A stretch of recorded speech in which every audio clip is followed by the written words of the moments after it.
Bonjour à tous, nouveau décryptage des marchés d'AGEAS Patrimoine avec François-Xavier Chauchat et Guillaume Géry. Messieurs, bonjour. Bonjour Vincent. Alors François-Xavier, vous êtes économiste et membre du comité d'investissement de Dorval Asset Management. Guillaume, quant à vous, vous êtes responsable relations partenaires chez Franklin Templeton. Alors, avant de vous sonder tous les deux quant à votre vision des marchés, coup d'œil à la synthèse des indicateurs de marché que réalise AGEAS Patrimoine. Les notes, je le rappelle, vont de 1 à 5. Plus la note est élevée, plus le thème est censé compter aux yeux des investisseurs. Les BPA, les bénéfices par action, à en croire la synthèse, ne sont pas le thème dominant, loin s'en faut, avec la note de 1. Les matières premières passent de 2 à 3 par rapport à notre dernière émission. Cette hausse est sans doute le reflet de la préoccupation que suscite la fermeté des cours du brut. Deux autres thèmes conservent la note de 3, il s'agit des devises et de la politique monétaire. Les deux thèmes les plus prégnants, selon la synthèse d'AGEAS Patrimoine, sont la croissance et l'inflation, dont la note est remontée depuis notre dernier enregistrement à 4. Alors, messieurs, que vous inspire cette synthèse? Est-ce que vous établissez la même hiérarchie dans les indicateurs de marché qu'AGEAS Patrimoine?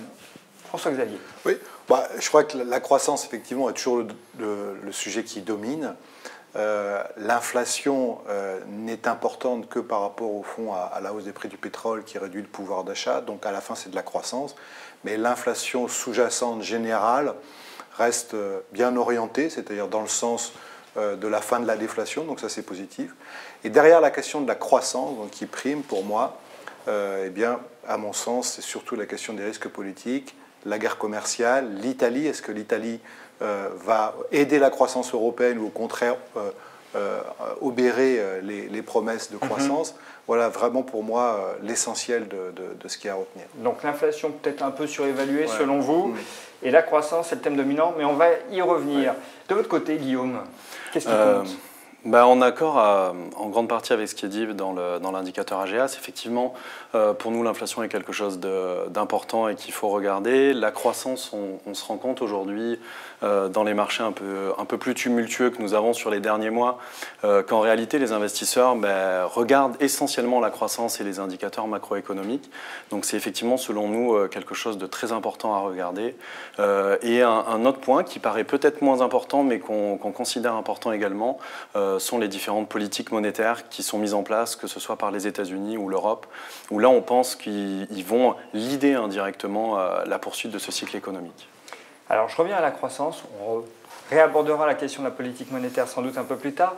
François-Xavier, vous dites finalement le vrai sujet c'est de savoir si j'interprète bien vos propos, la guerre commerciale et les risques politiques en général vont faire dérailler cette croissance? Alors ça, c'est le premier point. La guerre commerciale, effectivement, il y a toute une série de primes de risque qui sont arrivées sur les marchés depuis que Donald Trump a lancé sa guerre commerciale au mois de mars.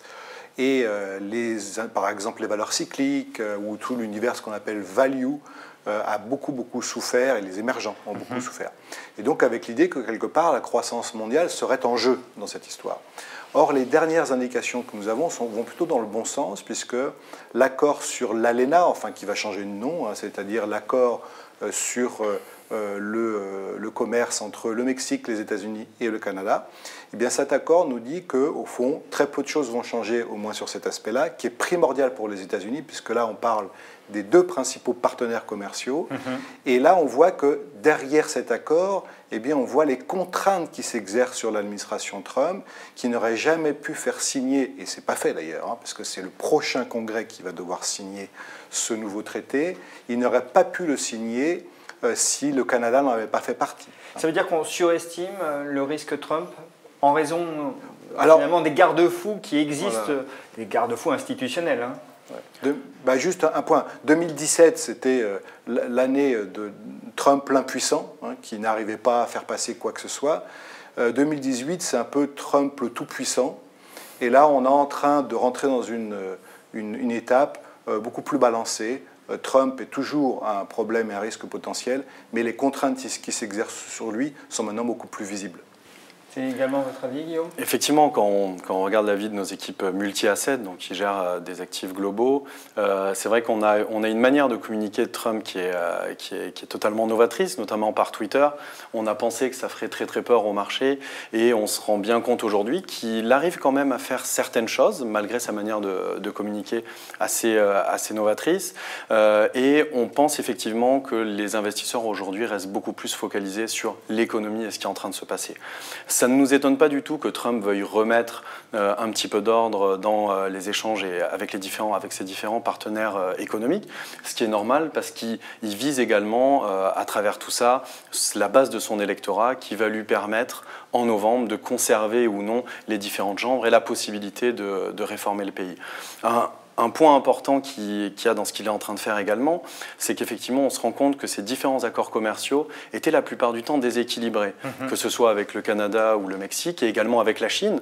Et effectivement, on parle beaucoup moins aujourd'hui de l'accord potentiel commercial avec l'Union européenne. Pourquoi? Parce qu'il est à peu près égalitaire. Donc c'est vrai qu'il a, dans un premier temps, essayé de retravailler les accords qui lui permettent de soutenir sa base électorale. Et on le voit avec l'accord avec le Canada et le Mexique, où des pans d'activités comme l'agriculture ou l'automobile lui permettent d'aller travailler un peu plus avec le Canada ou en interne. Mais c'est vrai que c'est une question électorale, 100% d'accord avec Guillaume là-dessus. Mais du coup, on découvre l'ampleur des dégâts au fur et à mesure que les choses se font. Et c'est là où on peut être quand même rassuré. On sait que la guerre froide avec la Chine va continuer sur plein de domaines. Mais ce que les modèles économiques suggèrent, c'est que si la guerre commerciale est contenue à grosso modo une guerre sino-américaine, eh bien l'impact pour l'économie mondiale est absolument infinitésimal et on va avoir peut-être moins 0,1, maximum moins 0,2% de croissance. Or, ce qui est dans les prix des marchés aujourd'hui, c'est beaucoup plus que ça comme angoisse. Et c'est là où c'est intéressant. Le risque politique ne se résume pas à Trump. Vous l'avez mentionné, il y a aussi ce qui se produit en Europe, avec l'Italie notamment. Est-ce que ça peut constituer un point d'alerte pour les marchés, un point d'alerte sérieux? Guillaume? Oui, alors c'est vrai que nous, nos gérants obligataires européens, quand ils regardent l'Europe, ils voient qu'il y a pas mal de choses qui bougent, pas mal d'effervescence sur ce marché. On a effectivement l'Italie qui peut potentiellement poser des problèmes. Après, c'est vrai que nous, quand on regarde le cas italien, on part du principe que le gouvernement de coalition qui est aujourd'hui en place a vu ce qui s'était passé au moment de son élection et il y a eu une certaine tension sur les taux italiens à ce moment-là. On peut même parler de tension certaine. Voilà. Importante, et a également vu, selon nous, cet été, les tensions qu'il pouvait y avoir quand il y a une instabilité, notamment avec la Turquie, ce qui pouvait se passer si les investisseurs ne croient plus à la politique économique que met en place un pays. Donc c'est vrai que selon nous, la problématique italienne, on pense très clairement que le budget italien et qui sera mis en place ne peut ne pas forcément être en ligne avec ce que désirait la Commission européenne, mais je vous rappelle que la Commission européenne souhaiterait un budget dès 2019, un déficit budgétaire de moins 0,8, qui est quasiment intenable pour l'Italie, qui elle est plus sur quelque chose de 2,4 à, là ils sont en train d'essayer de le réduire à 2,2. Mais on pense que c'est quelque chose qui restera parfaitement soutenable pour l'Italie et avec lequel ils arriveront à trouver une porte de sortie indirectement avec l'Europe. Alors, tout à fait d'accord. L'importance du sujet, en fait, c'est que pour les investisseurs internationaux, cette histoire italienne, c'est un peu la queue de comète de la crise de la zone euro, en fait.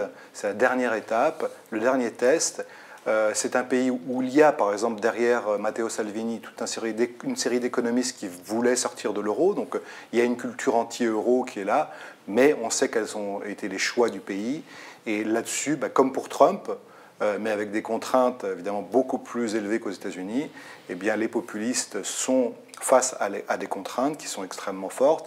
Il y a un jeu de pression entre les marchés, puisque les marchés peuvent tout simplement détruire toute crédibilité à la politique budgétaire en faisant monter les taux.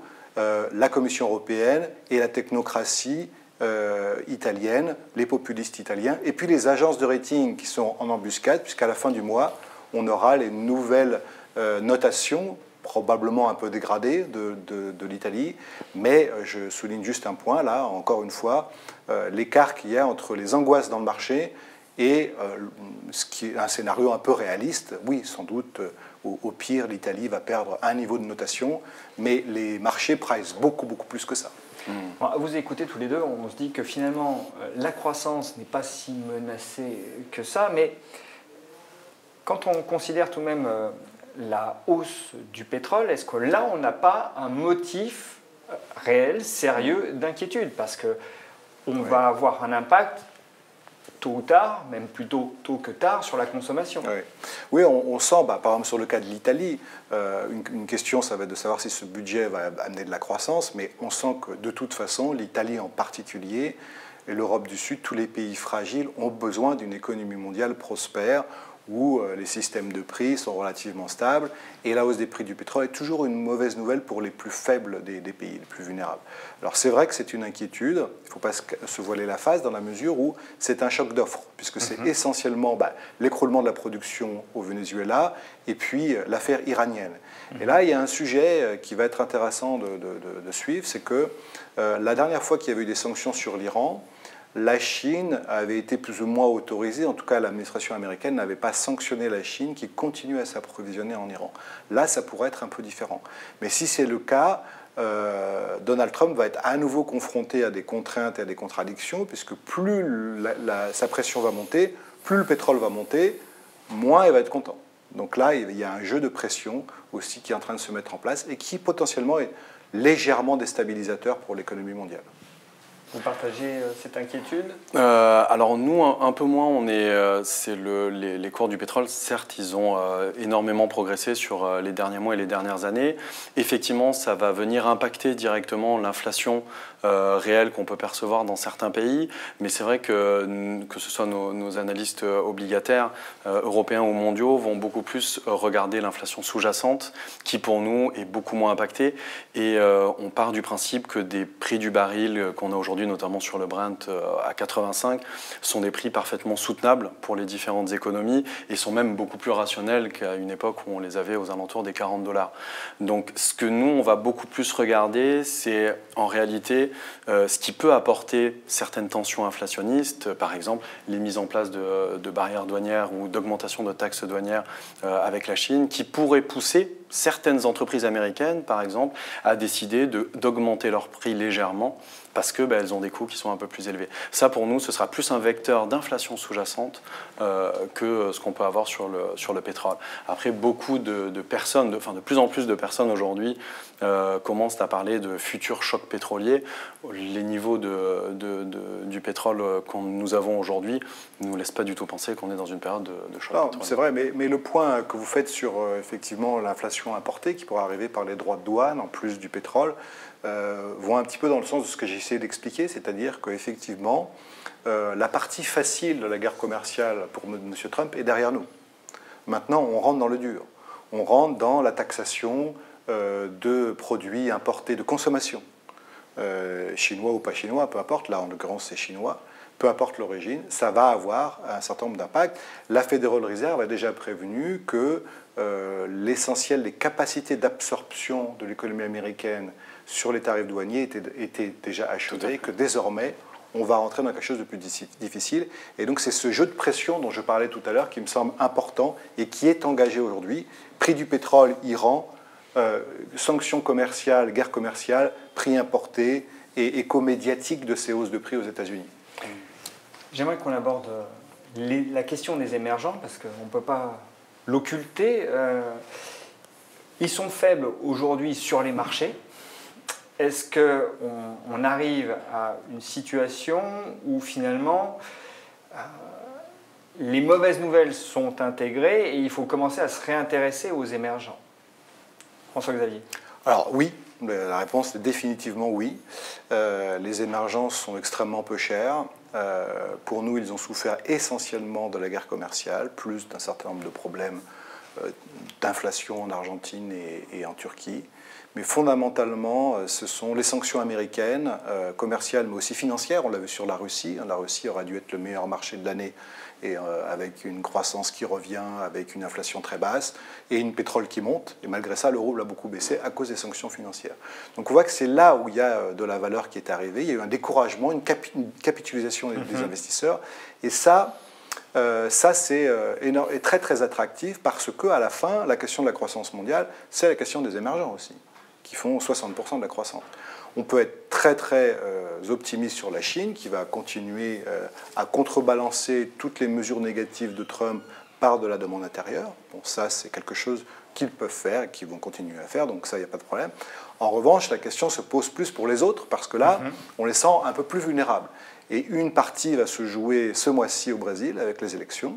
Et on va voir si, quel que soit le candidat élu, le Brésil pourra contenir une hausse des taux pour faire face à la baisse de la devise et donc ne pas rentrer dans ce cercle vicieux qu'on voit en Argentine et en Turquie, baisse de la devise, hausse des taux, resserrement du budget, hausse de l'inflation et puis récession et stagflation. Alors du coup, il est peut-être un peu prématuré pour rentrer sur les émergents? Non, je pense que les primes de risque sont extrêmement élevées, que ce soit le PER des valeurs chinoises, le taux de change réel du Brésil, tout ça est vraiment très très attractif et il faut commencer à rentrer. Guillaume? Tout à fait, c'est vrai que si on regarde les émergents aujourd'hui et si on regarde l'intégralité des classes d'actifs dans le monde, beaucoup d'investisseurs peuvent regarder la classe d'actifs émergente comme une classe d'actifs attractive, que ce soit sur la partie devises, taux et même actions. Nous avons la chance chez Franklin Templeton d'avoir beaucoup d'équipes locales et de gestion locale qui vont à la rencontre d'entreprises très régulièrement. Et c'est vrai qu'aujourd'hui, comme vous le disiez, quand on regarde les différents PER des entreprises, elles sont très très intéressante et très attractive au regard de ce qu'on peut retrouver en termes de valorisation dans les économies européennes et dans les économies américaines. Vous avez énormément d'histoires intéressantes au niveau des valeurs aujourd'hui dans les marchés émergents et c'est vrai que si on parle des dépréciations d'un grand nombre de ces devises émergentes, ça peut représenter également des niveaux intéressants et attractifs car effectivement, on le sait tous, à partir du moment où une devise d'un pays se déprécie, ça va rendre ce pays beaucoup plus compétitif et donc permettre à des entreprises en local de pouvoir avoir plus de gains à l'international, plus d'exportation. Et ça, c'est quelque chose pour nous qui est intéressant à regarder aujourd'hui, compte tenu des valorisations. Alors c'est très important le point que fait Guillaume, parce que c'est une des contradictions majeures de la politique de Trump. C'est que Trump veut augmenter la compétitivité des États-Unis.